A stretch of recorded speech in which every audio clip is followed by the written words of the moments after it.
Goeiemôre, Dok Matt wat praat. Ek sukkel met my selfoon. Alles is onderste bo. My battery loop af, sommer binne 'n uur en 'n half, dan as hy vol gelaai was, dan loop hy af. En ek verstaan nie wat aangaan met hierdie selfoon van my nie.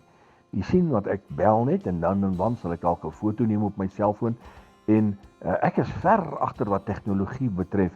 Ek het met spykertafel groot geword, pinmolmasjiene en dit was die beste tegnologie daai jare gewees. So ek het ver agter geraak met tegnologie. En my seun sien ek sukkel met hierdie ding en hy sê, "Pa, gee jou foon hierso."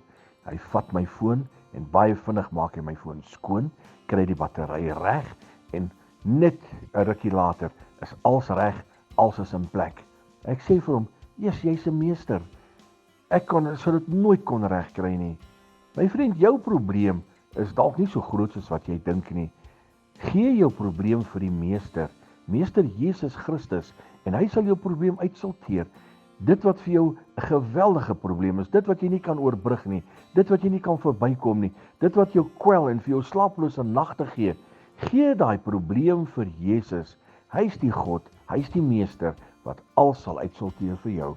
Herlewingsgroete.